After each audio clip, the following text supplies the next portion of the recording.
अस्सलामुअलैकुम everyone, this is me Syed Zain Ali और मैं फिर हाजिर हुआ हूँ एक न्यू वीडियो लेके।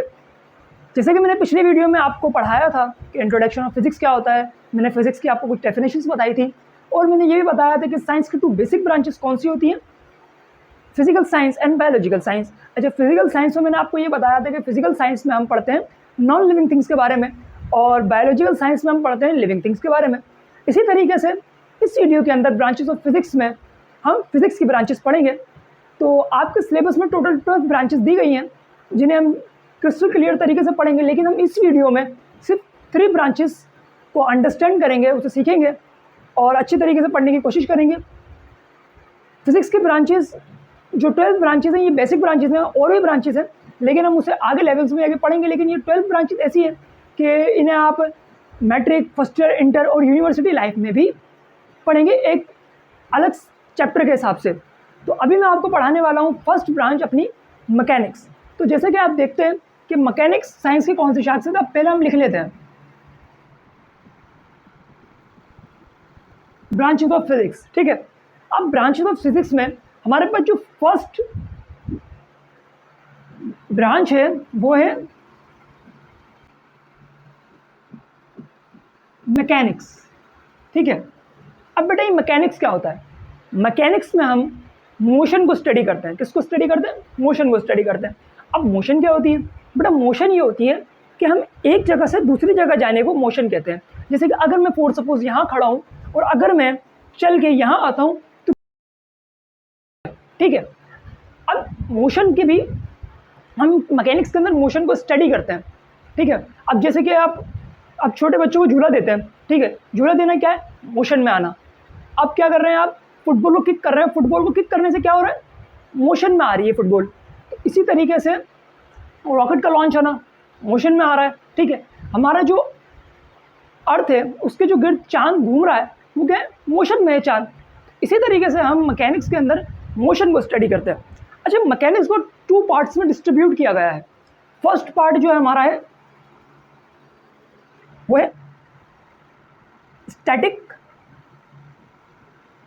मैकेनिक्स और हमारे पास दूसरा है क्वांटम मैकेनिक्स। Quantum mechanics. अब इन 2 पार्ट्स के अंदर मैकेनिक्स को क्या किया गया है? डिस्ट्रीब्यूट किया गया है, डिवाइड किया गया है। अब जो स्टैटिक मैकेनिक्स है उसके अंदर हम क्या पढ़ते हैं? स्टैटिक मैकेनिक्स में बेटा हम मोशन को स्टडी करते हैं। मोशन को किस तरीके से स्टडी करते हैं? ये जो हमारे पास मैकेनिक्स है ना, ये है अंडर 19 सेंचुरी में ये मैकेनिक्स आई हमारे पास, बिफोर 19। ठीक है, 19 सेंचुरी। और जो क्वांटम फिजिक्स है ये हमारे पास आई है आफ्टर 19 सेंचुरी।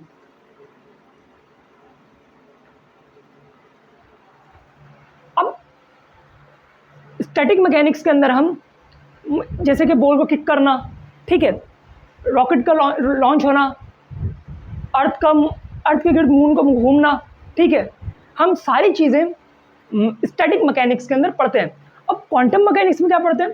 क्वांटम मैकेनिक्स में बच्चों फंडामेंटल क्वांटिटीज़ पढ़ते हैं। जैसे कि एटम के अंदर जो इलेक्ट्रॉन का जो घूमना होता है उसके मोशन को पढ़ते हैं। हम टाइनी पार्टिकल्स जो हमारी बाज़ाहिरी आंखों से नहीं दिख रहे होते हैं हम वो क्वांटम फिजिक्स में पढ़ते हैं, और जो हमारी आंखों से दिख रहे होते हैं वो हम स्टैटिक मैकेनिक्स में पढ़ते हैं। अब स्टैटिक मैकेनिक्स को हम मैकेनिक्स भी कह सकते हैं, इसको हम सिंपल मैकेनिक्स भी कह सकते हैं और मैकेनिक्स भी कह सकते हैं। और स्टैटिक मैकेनिक्स का एक और नाम है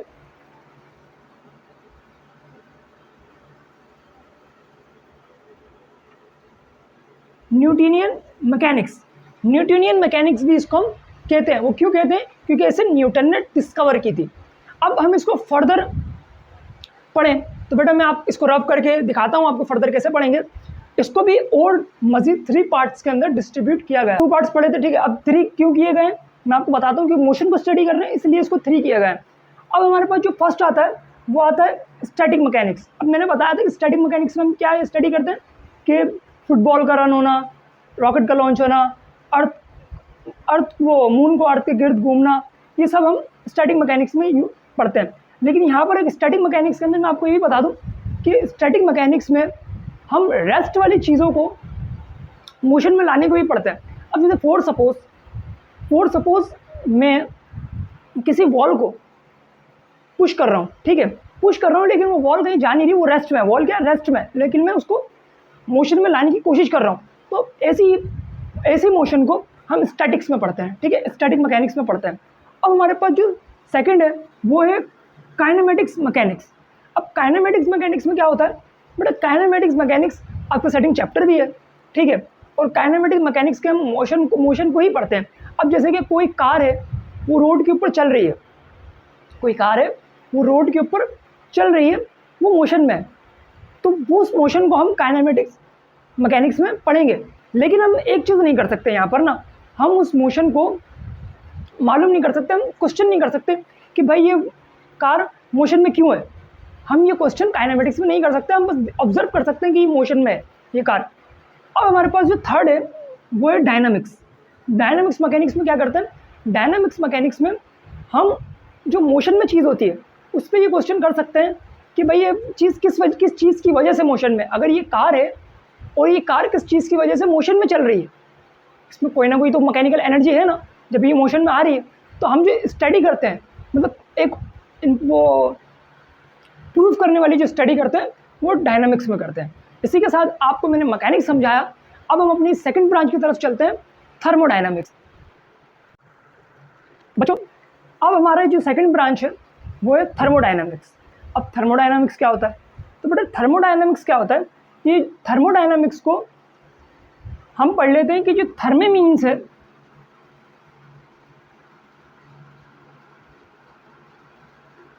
थर्मे मीन्स जो है बेटा वो है हीट, और जो डायनामिक्स मीन्स है इसको क्या पढ़ सकते हैं हम, हीट और sorry thermo means power of motion.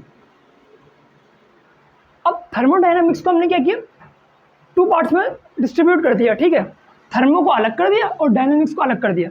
अब थर्मो मीन्स क्या आई, हीट, और डायनामिक्स मीन्स क्या है, पावर ऑफ मोशन। बेसिकली जो थर्मोडायनामिक्स है ये बहुत सारी जगहों पे यूज़ होता है, जैसे कि हमारे जो मैकेनिकल्स काम होते हैं उसके अंदर भी थर्मोडायनामिक्स होता है। फॉर सपोज अब आप यूँ तरीके ले लें, जो हमारे स्टीम इंजन्स होते थे पहले, ठीक है, स्टीम इंजन्स के अंदर ये थर्मोडायनामिक्स का ही कॉन्सेप्ट होता था कि जो हीट को पावर में कन्वर्ट करके उससे मोशन करवाते थे, ठीक है। वो मोशन में आता कैसे था, पावर में हीट को पावर में कन्वर्ट करके, जो हीट है वो बेसिकली पावर में कन्वर्ट हो, उससे मोशन क्रिएट हो। तो बेसिकली ये होता है हमारे पास थर्मोडायनामिक्स। अब आप इस तरीके से इसकी एक एग्जाम्पल ले लें कि हमारे पास एक कंटेनर है, कंटेनर में वाटर है, ठीक है, वाटर के अंदर हम डाल देते हैं थर्मोमीटर, और उसमें एक ऑब्जेक्ट रखते हैं और एक पुली के ज़रिए से एक टेस्ट वेट उससे लगा देते हैं। अब क्या करते हैं हम, उसको जब हमारे पास जो वहाँ पर ऑब्जेक्ट है उसको घुमाते हैं, ठीक है, घुमाने से आप देख सकते हैं कि जो थर्मोमीटर है वाटर के अंदर क्या हो रहा है, हीट पैदा हो रही है, और थर्मोमीटर हमारा दिखा रहा है कि हीट उसके अंदर शो हो रही है, ठीक है, और जो हीट की वजह से जो हमारा वेट था वो नीचे की तरफ आ रहा है। तो बेसिकली क्या हुआ, ये था हमारा थर्मोडायनामिक्स का कॉन्सेप्ट। थर्मोडायनामिक्स क्या करता है, बेसिकली हीट को वर्क कराता है एनर्जी के ज़रिए, ठीक है, एनर्जी को, पहले हीट में एनर्जी है, हीट और एनर्जी से क्या बना, पावर से उसको वर्क करवाया। तो ये हमारा होता है थर्मोडायनामिक्स का कॉन्सेप्ट। बेसिकली इसको हम उसको ओवरव्यू पढ़ रहे हैं, और थर्मोडायनामिक्स हम इंशाल्लाह हमारा जो बिल्कुल लास्ट चैप्टर है उसके अंदर हीट है, उसके अंदर भी थर्मोडायनामिक्स का कॉन्सेप्ट है, और उसे वहाँ पर जाके डीपली पढ़ेंगे। तो अब मैंने आपको समझाया कि थर्मोडायनामिक्स क्या होता है। आप देख सकते हैं कि जो हमारे रेफ्रिजरेटर होते हैं इन सब में थर्मोडायनामिक्स का कॉन्सेप्ट होता है। आप बिल्कुल अपने इर्द गिर्द की सराउंडिंग देखेंगे तो थर्मोडायनामिक्स का कॉन्सेप्ट बहुत सारी जगहों पे आपको मिलेगा। तो थर्मोडायनामिक्स क्या होता है, बेसिकली हीट के ज़रिए हम कुछ भी एनर्जी पैदा करें और एनर्जी पैदा करके उसमें वर्क करवाएं। ये तीनों चीज़ें आनी चाहिए। क्या आनी चाहिए, एनर्जी, फिर एनर्जी, पावर और वर्क। बेसिकली थर्मोडायनामिक्स ये कॉन्सेप्ट रन करता है। अब हम चलते हैं अपनी थर्ड ब्रांच की तरफ, इलेक्ट्रिसिटी। इसी के साथ बच्चों हमारी जो लास्ट वीडियो की ब्रांच है फिज़िक्स की, वो है इलेक्ट्रिसिटी। अब इलेक्ट्रिसिटी क्या होती है? इलेक्ट्रिसिटी दो तरीके की होती हैं। एक होती है हमारे पास स्टैटिक इलेक्ट्रिसिटी और दूसरी होती है हमारे पास डायनामिक इलेक्ट्रिसिटी। हमारे घरों में जो यूज़ होती है बेसिकली वो होती है डायनामिक इलेक्ट्रिसिटी यूज़। अब हमारे जो इर्द गिर्द की सराउंडिंग है, ठीक है, इर्द गिर्द की सराउंडिंग हो गई या हमारी सारी चीज़ें एटम से बनी है, आपको पता है। उन एटम के अंदर कुछ फ्री इलेक्ट्रॉन्स होते हैं। क्या होता है बेटा?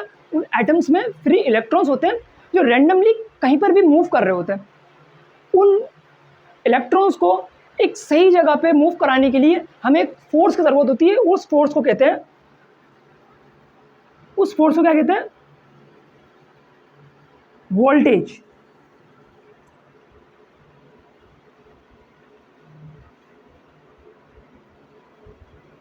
उस फोर्स को बेटा हम कहते हैं वोल्टेज। अब ये एनर्जी जो है, जो हम वोल्टेज फोर्स को, उस एनर्जी को हम कहते हैं मूव कराने के लिए वोल्टेज यूज होता है। वो एनर्जी बड़े बड़े पावर प्लांट्स के अंदर तैयार होती है, वोल्टेज तैयार होते हैं वहाँ पर, ताकि हमारी जो एनर्जी है वो रन कर सके। अब उस एनर्जी को हम क्या कहते हैं? जो फ्लो होता है। अब जाहिर सी बात है कि जो वायर्स हैं, वायर्स के अंदर जो करंट है वो फ्लो तो होगा ना, तो उस फ्लो को हम कहते हैं, यहाँ लिख देता हूँ मैं, करंट। उस फ्लो को हम क्या कहते हैं? करंट कहते हैं। करंट बेसिकली हम किसी भी चीज़ को कह सकते हैं, किसी भी चीज़ के फ्लो होने को करंट कह सकते हैं। जैसे कि अगर वाटर फ्लो हो रहा है तो हम उसको फ्लो वाटर भी कह सकते हैं। अगर रिवर फ्लो हो रहा है तो हम उसको रिवर ऑफ फ्लो भी कह सकते हैं।